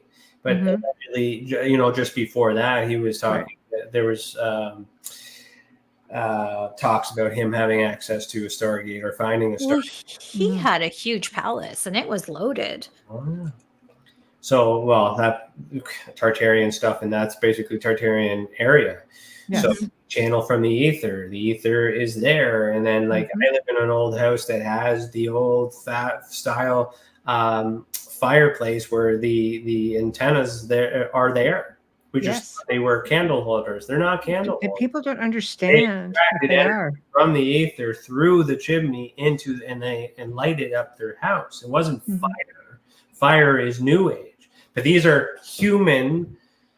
You want to get into a conspiracy? The Tartarians apparently were on Titanic and they purposely sunk that ship so the Tartarians couldn't migrate to New York. So, and then Tartarians are Russia and we got war, Ukraine, it's everywhere. So many conspiracies, and that has nothing to do with ghosts and aliens. No, but you know what? It is a mystery and it is something that has surfaced. It's done a resurgence. Do you find? Over the course of the last year, you're just seeing more and more and more about it. Everything is cyclical. This awakening thing. Yeah, more people are becoming aware. Social media, they want to know more. They want to know more, but they're also trying to suppress the media because we're able to. Because we want to know more. And we can express more. That's right. Yes. So, I don't know. why is there a Stargate there? Why is he covering up? Probably because he's part of it. He's part of it. He's got a lot of money. He can control it. He wants it. Why did Yes. those spend all that money to send people up to space? Because he's in on the space program. You got to sell that lie that space exists and that rockets are going up there and all these other things. You ever look at like pictures of Devon Island in Canada? It looks exactly like Sorry. So there's a lot of human explanations for this paranormal stuff that we're seeing. Right. Does that mean that these extraterrestrials still exist? I do think they exist. I do believe in source. I do believe that there's a higher power. I'm just not 100% sure whom or what form it is in. Yeah. I always say source. It Yeah. just feels right to If me. I go on my feeling when working with the map, I feel that source is feminine. I feel that source is local. And that might be local to me, local to here. Like, I don't think it's as far away as everything, how it happens. And then if it's female, that changes the story. Do you feel like the female is like a mother figure? Yes, and that's where the interesting connection with the reverse of TESA being offset is connected to the 100%. mother goddess, a female deity. 100%. And Sophia. yeah, It's Sophia. by many names. So, which came first? Adam or Eve or Adam or Lilith or whatever, Sophia, whatever you want to call them, all these came first. Right. But what does that mean? Why does that matter? So we now we get into fallen angels, and we get into Nephilim. stuff, Nephilim, and all this other stuff. You got the good guys and the bad guys, Watchers, and all that stuff. I resonate with the ground team. So your boots on the ground. You are. That's totally your type. But I do resonate with them. Meaning, if I were to categorize myself and be as bold of identifying myself as part of this, I would say I'm a fallen angel. In the sense of, I used to do this work. I said no. I'm part of the punishment. But at the same time, that's why I know what I know now. That's because I lived it. And then at the same time, I understand the reason I'm trying to change it down here now. That's if I were to really believe that this experience is religious in some way or spiritual in some way. If I were to just take off the analytical brain, that's how I feel. Is that what's happening? I don't know. I don't want to, and that feeds my ego and things like that. So I try to not go that way. But it makes sense when I characterize that feeling around how I walk my life, the things I got into, all these other things and whatnot. And I resonate with it, just like you resonate with certain superheroes on movies and stuff. We all resonate from these gods and all these other things, reincarnation and things like that. So the interesting thing with the ground team and the air team in the Sumerian text, up until the Christian and Catholic text, the sky team were the bad guys, the ground team were the good guys, and then that got flipped. Whereas the bad guys on the ground and the good guys on the top. But if you look at the characteristics of all these other ones, the guy on the top is really the bad one, and the bad one didn't want the people on the ground to do any more than the slavery that they were created for and intended for. Yeah, right. And with the ground team that encouraged, that made use of it. So, the female element of that, there had to have been a female that created the ground team, because if you look at the Sumerian mythology, Enki was a scientist who's also a parallel to Poseidon, to Pluto, to Loki, to essentially Lucifer. He is the chief scientist responsible for creating the environment in which the perfect man was made, the atom, the adaptive. Multiple atoms, not just one. But his partner in that element was a female deity, which is our mother deity, which is our mother goddess. So she played a role in the creation of Adam. So, Mhm. meaning she carried him and birthed But you know what you just said? Atom, atom, A-T-O-M. Atom. atomic. Right. Where does it come from? Right. One letter changes the thing, changes everything down the thing. Especially if those ancient texts were not translated properly. And you would have to have somebody who speaks that language back then and to learn it, or otherwise we're just speculating, right? So there's so many things. Now, if it's smaller to that point where we're just atoms and material, and this is a body with a soul in it, right? Or a soul with a body, depending on how you want to look at it, then you're getting an assimilation. Because this is manufactured. This is an implanted thought. We're just totally getting into Matrix stuff, and that's a show and a half. That's Well, what we're doing. Yeah. I did a whole believe show in on the Matrix on the gray zone. I It's do believe crazy. in the soul, though. Well, So, there has to be a truth in each of these conspiracies. Right. Otherwise, the camps that believe in them won't believe in them. There has to be some stem. So when you put them all together, you get a whole weird rabbit hole conversation like we're having. Right. And it's what makes sense, you know? yeah. And if we're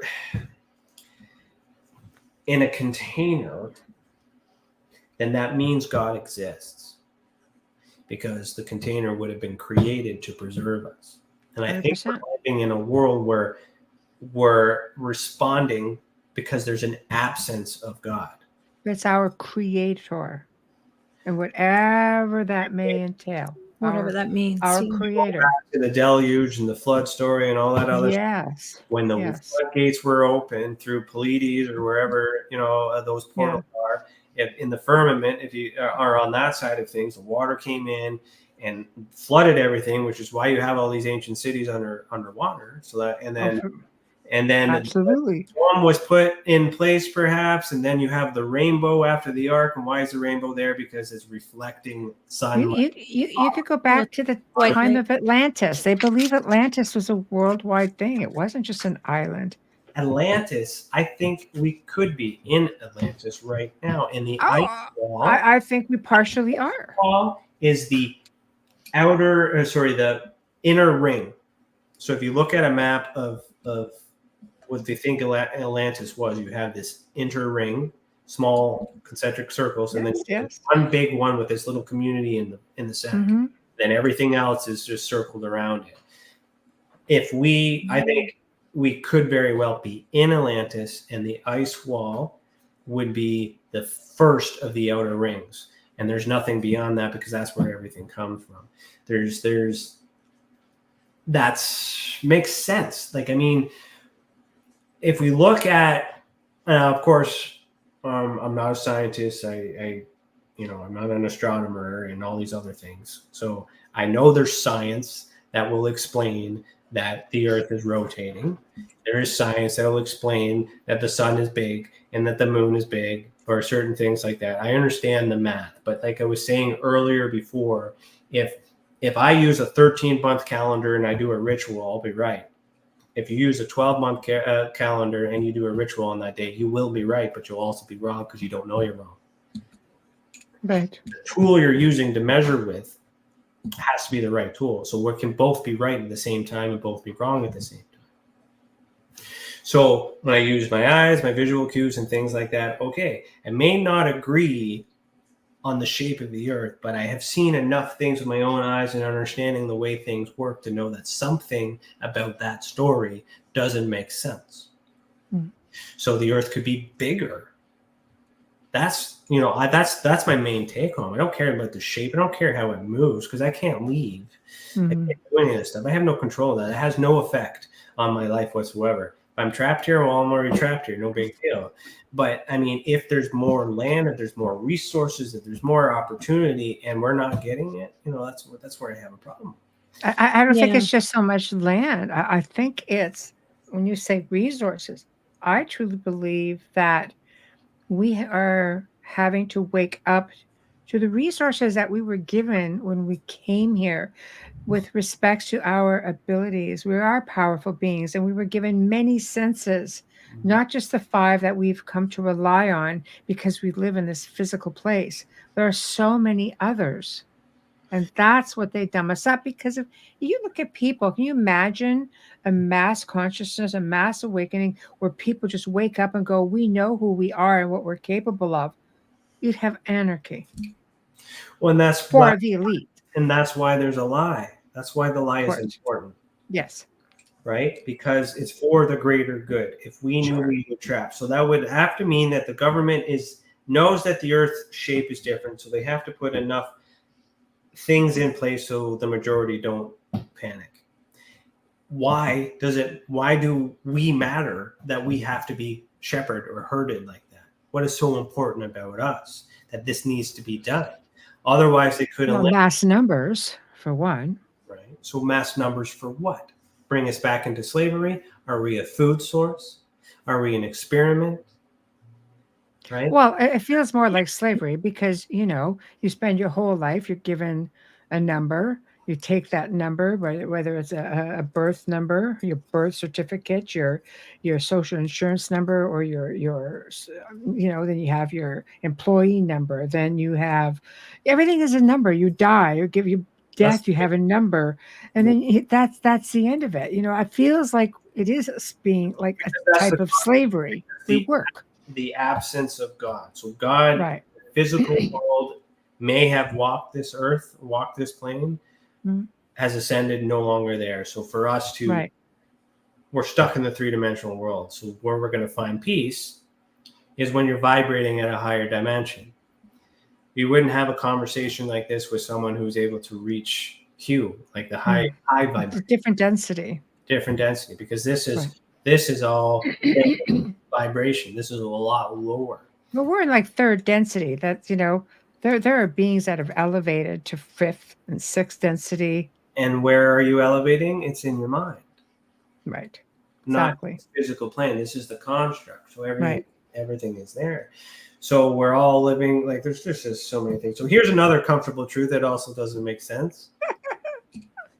You have multiplication in numbers, because like you mentioned numbers, there's only 9 numbers. It's 1, 2, 3, 4, 5, 6, 7, 8, 9. That's it. 10 is just a repeat of all those numbers, right? So there's a 0. You count your units, but 0. What power? How powerful is 0? Is it nothing, or is it something? No, that's another show. 1 plus 1 equals 2, right? But if you go 1 times 1 equals 1, right? 1 times itself is 1. That should be 2. But then you have 1 times 0 equals 0. 2 times 0 equals 0, and so on. What makes 0 so powerful that 1 times itself is that 1 that it's multiplied by nothing? Where did that 1 go? I'm just sorry I caught the 369 because I am 369. I'm March 1969. Nice. And I'm March 19th. Okay, 319. Yeah, no, I know what my numbers are, but it's just crazy when you said the 36. And my great uncle, I'm a descendant of Fibonacci, but I believe in numbers. I believe that a lot. It's a secret to the universe. Mathematics is the secret to the universe. Frequency, vibration, everything. My question is where does the 1 go when you multiply it by 0? How can nothing remove something? You see? So I understand. It's not just let's channel my great uncle. Let's see what he's. So I have a motto, which is one lie is enough to investigate all truths.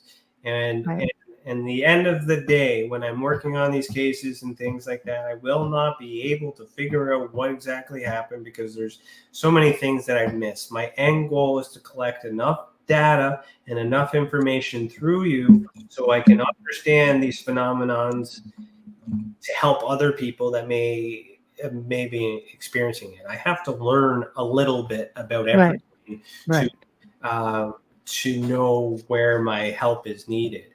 I'm an expert in none of these fields, but I often put them together because I'm trying to figure out how it makes sense, because little pieces from each of these things must be the real truth. And the real truth is more horrifying than these conspiracy theories. Oh, absolutely. And Yeah. Absolutely. Well, I mean, we're slowly, cringing on to the end of the show, slowly but surely. So what do you, I know, I know, I got a little bit of sway over here, but what do you have coming up? well, I am going to redo my visual evidence database because I want to add some plot points. Start tracking some star forts and some obelisks and stuff, because there's a connection to ley lines and stuff like that. So that's a virtual map I have on my website.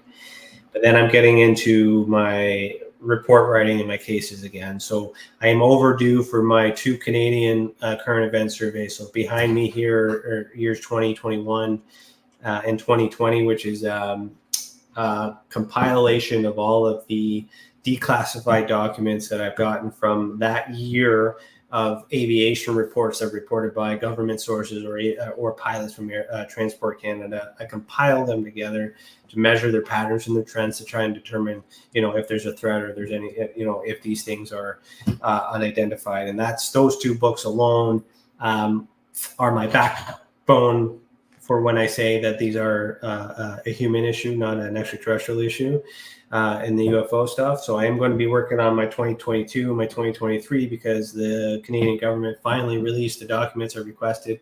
It takes forever, 6 months, and you got to appeal and all these other stuff. So I'm a few years behind. But then I'm going to work on my first ever ultraspectrum report, where I take the civilian stuff, combine it all together, and try and measure and index what I think might be the ideal experiencer. Because experiencers, I learn more about the phenomenon by talking to the people. I'm not going to be able to find the aircraft in the sky. I can check. Right. I can do all these things to make sure. But the main thing is, end of the day, what do I care about? That you're not being hurt, you're sleeping at night, you're relaxed, all that anxiety is gone. But then I'm also intrigued because I have my own experiences. I'm trying to learn and find someone who's just like me, but like literally just like me. So there's a pattern, and certain hair colors, certain blood types. Oh, there are certain things that are common with these experiencers that share the same type of experience. Right. And I'm trying to correlate so that way I have enough data that I could possibly bring enough people in the same room and do some experiments. So what I mean by that is, if I can do a blind study where I can understand that certain, majority of my sample has a certain blood type, which isn't the O negative, stereotypical blood type that everybody thinks is the ancient astronaut one. In my research, it's actually AB. Negative. It's the rarest of both blood type groups, the AB, negative or positive. But then you look at the golden blood, that's even more rare. There might be 100 people in the entire world who have that. So there is a mixture of those things walking through and all this other stuff. Yeah. Well, there was a woman on the other side of the world who has golden blood, and she found out that a child was having surgery and, of course, couldn't get blood. She got on a plane and went over to donate. Oh, wow. Yeah, amazing. So good people. What about investigating hybrids? Hybrid people? Well, it can be investigated. I gotta take their statement at face value. I can do a DNA sample, and it might does it look different? Like, how do you tell? We're all hybrids in some way. Technically, yeah. How would you do a DNA sample? I ask for permission, of course. No. I mean, where would you send it? Yeah, I mean, would you compare it to? They wouldn't, even if they found something different, they wouldn't tell you. They'd go after that person. That's true. I own a private investment company. It doesn't matter. You're asking for someone's DNA, and if they find something that doesn't fit the norm, they're not going to tell you. No, but I can. They're work. going to tell you whatever, and they're going to take that information and seek out the person. Oh, naughty. Sorry, I forgot. Not sponsored. Get that hat out. Nope. Get that hat out. Sorry. No, I get it. So without Yeah. revealing, I do have people that I know that I can trust that would at least Right. Because the government is watching everything. Yeah, but you have. If I am able to get a blood sample that shows that there's an anomaly that is rare, I would have to get a blood sample from thousands of samples to compare it, and then Yes, it would have to be it's studied. very involved.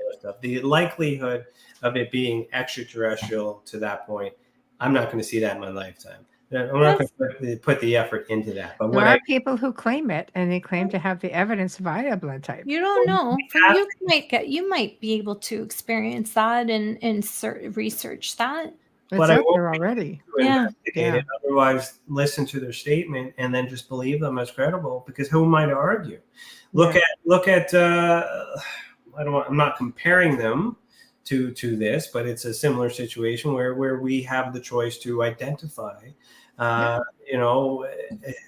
different sexualities. True enough. Yeah, true enough. Who am I to argue? Even if you have biological parts of a male and you want to identify as a female or a cat, Mm-hmm. Who are you to argue? Yeah. Because we have that freedom. So hybrid, and that's a hybrid, Yeah. Pretty much. So now it's getting damn technical. Word alien. Yeah, identifying as a cat, you need help. Well, yeah, there's things, but I don't want to get. We're not doing a justice to people if they're identifying that way. We're not helping them. No, but I'm just saying in terms of. Yeah, I understand. I was just making a joke. Yeah. Yeah, no, it's okay. And just for me, what I plan to do is just try and collect evidence to build a case to suggest that what exactly is happening. Majority of my cases, I would say 95% of my cases are inconclusive. There's not enough evidence to conclude. And the remaining 5%, majority of them are identified. And then there's a small percentage of things that I haven't been able to figure out. And if I can't figure it out, it's because I haven't learned it yet, or there's an argument with the experiencer, and I don't have strong enough evidence to disagree with them. So I just allow it because I don't want, it's their belief. Yeah, of course. And but because I'm still intrigued by it, because I want that experimental side. So if I can pinpoint and make a hypothesis of what type of person is prone to have this type of experience, I'm going to invite them all to an event, a private event, of course. And be like, all right, we're all in a room. Right. How you do this? Let me see it. Right. And for me, then I can start to understand. Like, okay, there's the science, but then that's for me. That's for my proof. That's for my validation of what I want. I will share that with the rest of the world because that's the platform that we have.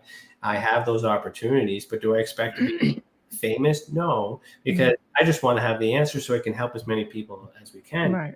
Evidence is importance changes depending on how big of an issue you're trying to solve. Mm-hmm. So for me, I know that my experience was not normal, but there are things that I believe that could happen that are normal to justify my stress or my vision or whatever mental crisis I was having. But I don't have any logic to explain how I was able to draw things about ancient things I've never heard of before. At least I don't remember doing.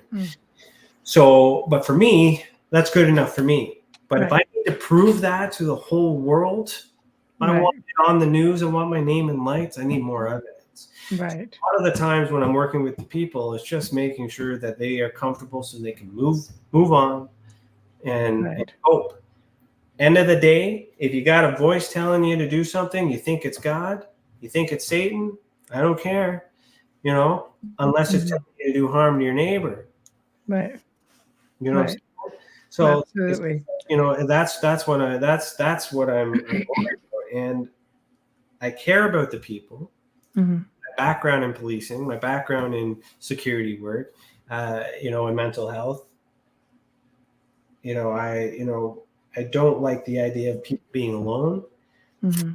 I wouldn't say that the experiencer phenomenon is a mental should be categorized as a mental illness, but it could be treated as one until they're able to rule it out. So mental health support should be available for experiencers to rule out other things like schizophrenia or Absolutely. Yeah.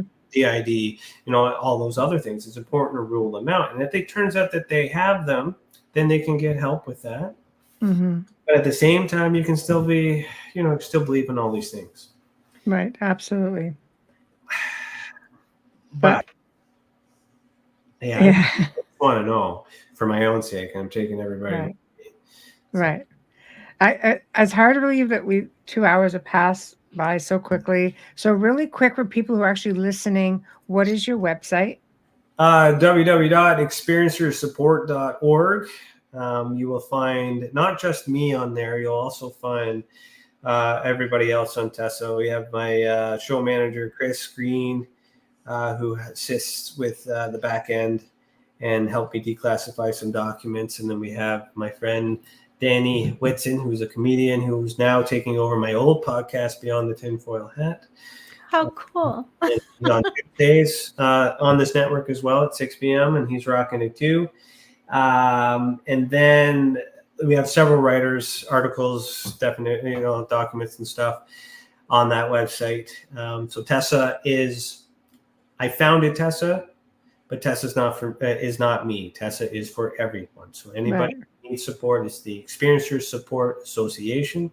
Anybody who wants to contribute, anybody who wants to add, volunteer, work, whatever it is, you just send an email, admin@experiencersupport.org. Tell me what you like, what you want to do, and then we can have a conversation. We do not recruit. If this is your jam, you got to tell me, and you got to tell me why, and then we'll have a conversation about it. And if it feels good, then I'll trust you. And then find me. I have a Patreon, patreon.com/heedtheworld. If you guys want to talk to me one-on-one, I have a private chat, and I do a lot of behind-the-scenes stuff, so you get to know who I really am and not who I just... Not this crazy psychotic that I just ranted about for 2 years or 2 years, 2 hours. Well, we had a great time. We had a great time, and I'm so thrilled that you joined us. So everybody, check out the Skeptical Sleuth every Monday at 5 p.m. Eastern Time. And for those of you guys who are in the chat room, thank you all. You make it that much more fun. You make it so interactive. We appreciate you all so very much. So remember to check out Roku. The archive will end up on Roku TV as well. You can also check out any of the Facebook pages for United Public Radio, UFO, Paranormal Radio. You'll find that on YouTube also. So tomorrow night, we welcome for the very first time Jeff Selver, and he's going to be discussing his book, The Rising and the Alien Plan to Build an Enlightened City right here on Earth. He says that the Rising, which was an agreement with gray aliens to discover his soul, and it required him to take a leap of faith, sell his possessions, and begin a life traveling from place to place. And it's been one heck of a journey. This isn't the first time I've heard this sort of thing, so it's going to be excellent. And he also will touch on something that keeps coming up a lot for him in his research, and that's the fact that gray aliens keep popping up a little bit in the afterlife. So I don't know, but it sounds like it's going to be fascinating, and I hope you can all tune in. So until then, from Amelia and I and Ryan Stacey, thank you for tuning in. We'll see you tomorrow.